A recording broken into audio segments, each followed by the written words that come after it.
Okay. So hello everyone and welcome to our Therapist in Conversation solo interview. And I'm here today with Sue Winsbury, who is the Energy Queen. And her tagline on her website just caught me right in the heart. And I thought, ooh, that's so good, because it's so true. And it's just that, when it's so simple, isn't it, Sue, that it hits you right where it's supposed to. Now, I had to write it down because I've got a memory like a sieve at the moment. So your energy is your power. Mastering it is the key to your success. So I'm thinking that that's what you're all about, Sue. I am all about energy. So, and energy on many different levels. So I'm passionate about our physical energy, our vibrational energy, our emotional energy, all parts of it. Yeah, I think that people don't realize when we say energy, there are so many different levels, so many different parts of us that actually employ energy and have access to it. And most of us are just spattering it around and letting it leak about everywhere. And we're sort of like, oh, well, I don't know why I'm so tired. I don't know why it's not working for me. I just don't have the energy. But actually, we have an unlimited source of energy. And just getting people to understand that, I think, is the key, as you say, to the success of being able to actually rein that energy in and do things with it. So how did you start with this? Where did that idea come from? It was, as with most of us, it's been an interesting journey. So I was really interested in energy as a teenager. I always knew that there was something more. I was very interested in spirituality, all that kind of thing. But back in the 80s, we only had the local library. And there wasn't an awful lot in there. And I didn't come from a spiritual family or anything. So I kind of had that innate interest, that knowledge, that knowing that there was so much more. But nowhere to go with it. So I just kind of did the usual teenage thing, went out and went to nightclubs and drank a lot and went and got a job and all of that. And then I kind of, after a career break having my children, there was a very random advertisement for a healing course locally at an agricultural college. It was one of those completely synchronicitous moments. So I went, I'll just see if this works. So I then sort of got back in touch with healing, became a hands-on therapist, learned coaching, more and more healing modalities. And it's evolved from there. But I think it sort of originated just from always knowing that there was more to us than this physical skin body bag that we're plonked into. Yeah, I remember when I was doing my official training in shamanic practice and saying to my elder, how come I didn't do this years ago? He said, because you weren't ready yet. You just weren't ready yet. It would have just gone over your head, or you wouldn't have paid attention the way that you're paying attention now. And I think that that's true of everyone. Everyone thinks, particularly now, it should be done just like that. That, it should be at your fingertips, which for the most part it is. But do you find that a lot of people spend a lot of their energy looking in the wrong places? Yeah, and I think a lot of people look for a quick fix, like a speedy route, the fast track route to, I don't know, higher consciousness or spirituality or whatever you want to call it. But I think the most important thing is that we have to spend the time going within, and we have to be prepared to look at ourselves face on and do the inner work. And it's sometimes it can be really quick. Sometimes we have to dig a little bit deeper, and sometimes we have to, as human beings, we tend to put to one side probably the biggest issues and the deepest and the darkest, and kind of just don't need to look at that, or I'm not even going to see it. So it does take time, and there are some long ways and there are some quicker ways. That isn't it funny how it always seems to happen at the most auspicious place and time that you have a shift, like in front of your mother-in-law or something like that. He's like, this was supposed to happen in your office. It's not supposed to happen in front of my mother-in-law, kind of thing. Yeah, it's. I think it comes down to expectations, doesn't it? Yeah. And I had a really interesting realization, and it was literally about 2 weeks ago, and it was something about my behavior, and it was so obvious, and I just had not seen it. And then I was like, oh my goodness, I've got this thought that's been running in the background, and that is leading to this behavior, and I can see how that is really impacting all of my energetic frequency. And it was, once I saw it, it was so obvious, but it had just been hiding for a long time. Yeah, I think people don't understand either that their thoughts are energy, and that energetic ricochet can go round and round and round. That it gets to the point where it's like if you're in a house or a relationship where people are always shouting, it tends to become that's the normal volume. So you don't notice it anymore. So these thoughts that can run around, these fractals of nastiness that can run around, and they're like little assassin ninjas.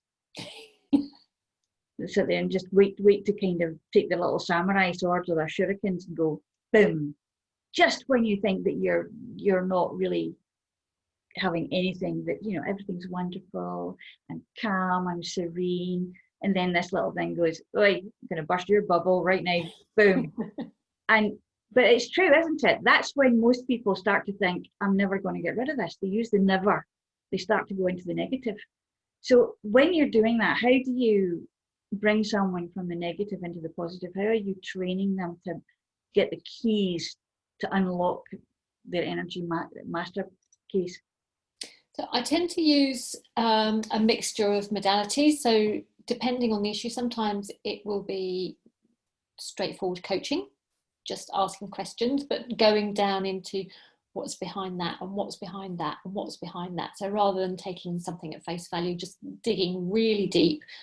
Or I use various different energy techniques, because no amount of coaching is going to help someone understand or connect with the fact that this belief that's running their entire life is something that they picked up when they were in the womb. If coaching's never going to get there. And we do. I find so much of the work that I do with clients kind of comes back to experiences where in the womb, or their mother's experiences, or birth trauma, both experiences, beliefs. It's all gets totally set into our subconscious. And for me, using energy techniques is the way to get into that. There's actual evidence now in quantum theory that some of what we're actually emitting energetically, particularly, and the way that we evolve genetically in some ways and behaviorally, can actually go back to our grandmothers. They can go back 2 generations, maybe even 3. And they're coming out with this because of the kind of cosmic track and trace situation of genetic memory, and of looking at how quantum theory works on the atomic level, on the nanoatomic level, even beyond that. So what we've been saying for years, they're catching up. Finally, where have you been? Come in. So, but I think that is something that will help, because now people are so involved in, there's no scientific background for that. But actually now there is. And more we're realizing that there is. And more people are understanding that can happen, but they still don't understand how to get to us. So who would be your perfect client? Or what would a client who is needing you but doesn't understand how to get to you, what are they doing? What's wrong with them? Not wrong with them, but what's going on in their lives? So I have 2 streams of perfect clients. So on a physical level, I work with people who are approaching burnout or burnt out, recognizing that their not listening to their body. Their body's trying to give them some messages and they're ready to address it. And my other stream is working with conscious business owners, people who are, I call them spiritual and spirited, people who are ready to really look at themselves and use that to move their business forward, to grow the business. Because for me, your personal, your being, your energetic frequency has so much impact on your business, because they're intrinsically connected. Your business isn't just a thing that you do. It's not a thing that's there to serve you, or something that you can just demand and expect, and it's not just a money making machine. It's a whole aspect of who you are. So my ideal client is someone who's ready to look deep within themselves, really ready to make changes, to embrace slightly different means and methods of doing things, and who wants to take themselves up to the next level through self-work, not through, dare I say it, boring blueprints. This is the thing though, isn't it? It's the oh well, all I need to do is just like wind it up and watch it go, and it'll just go off and do its own thing. And yet what they don't understand is that when you put so much energy of yourself into something, it starts to become real. It starts to become something. And the Buddhist tenet of thoughts become things is absolutely true, because that's how we build our reality every day, the way that we see things, the way that we feel things. And tweaking that and understanding that it is possible to just take part of that and say, let's lift that out for a minute and then put this in and see what happens. Does that fit nicely for you? I'm always going into that suits you, sir, there. Sorry. So like, suits you, sir. Yeah. But yeah. And I think that what you're doing basically is something that is going to be needed, particularly now, because for how many months now, since March, we've been sitting, contemplating our navels. Some of us have been tearing our hair out because we're in situations where there's too much family, there's too many people in the room, and there's nowhere else to go. So what would you be able to say now to people who are, that's all sitting milling around in that maelstrom in the background, where they're just getting to the point of burnout, where they're just getting to the point and they don't even recognize it, because they're just waking up in the morning and going, oh, another day at home, another day in paradise, So what would you say to them to allow them to understand that there is a door? Life doesn't have to be like this. First and foremost, life is what we create it, and whatever is presenting in your reality absolutely can be changed. And very often your body will give you physical signs that you are not in alignment with your soul, with what you're meant to be doing, whether that's in your business, in your marriage, in where you live. Your body will be telling you through various aches and pains, or maybe regular bouts of fatigue, or maybe having to go and sleep all day on a Saturday just to be able to function on a Monday, or all of those things where we hide, or living on sleeping tablets just to get through the week, or alcohol or cigarettes or numbing, all of these coping mechanisms, screening your phone calls because you haven't got the energy to talk to people. It's a whole different thing to screening your phone calls because you're being selective and having standards. But if you're screening because you just haven't got it in you, your body's giving you messages. And they're, most of the time, the people that are likely to burn out are very high A type people. So they're people pleasers. They don't want to let anyone down. They want to achieve. Their idea of a normal day is full on. The rest of us kind of go, ooh, how do you do all of that?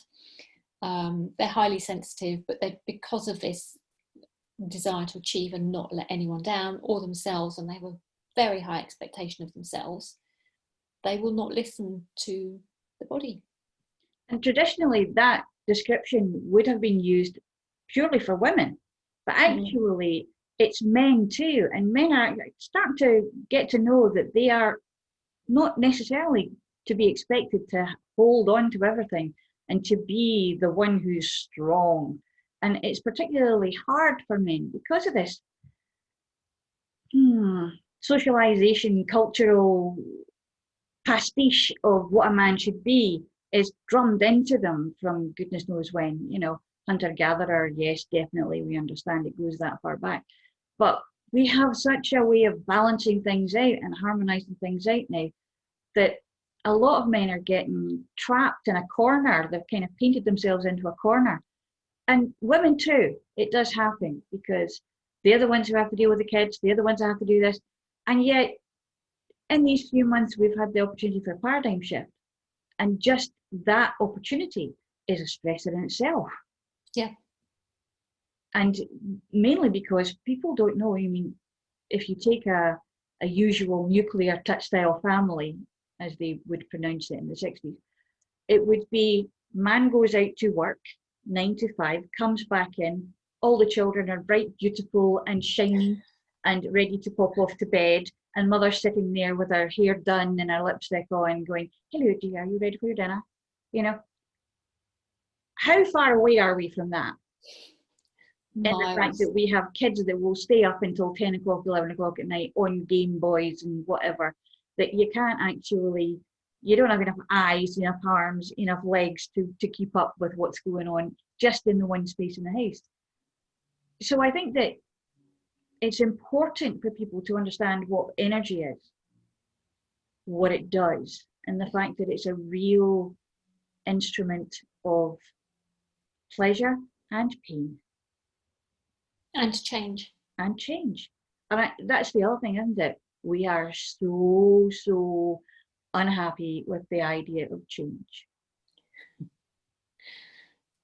Yeah, but the other perspective is that change is exciting, and gosh, wouldn't life be so dull if nothing ever changed? Oh, yeah, but also it happens all the time anyway. You can't stop things from changing. It's not like, I'm never going to change my shoes again. They wear out. The cells in your body are changing all the time. You're changing your mind all the time. Your mind is actually shape-shifting. And that's the thing. There's a kind of shape-shifting ability which you can actually teach people how to connect to. Yeah. So how can people reach you? So my website is suewinsbury.com. Sue without an E, so SU Winsbury. I have a new website about to be launched. So my old one is a slight website of shame, but it's got all my details on there, and I can't wait for my new one to come live. Or you can find me obviously on LinkedIn or on Facebook. They are probably. And you're Googleable, because I looked. You are definitely Googleable. There's a word for you. So when we're thinking about energy and balance, basically, I think is what we're looking for most of the time. Is there something that someone could do now to help balance themselves, just if there's a spike in their energy or a dip in their energy going on? What would you suggest, just as a simple thing to do first? Breathe. Just breathe into your belly. When we're stressed, we tend to breathe in a very shallow way. We breathe through our chest. We don't properly oxygenate our bodies. Breathing is, we can all do it.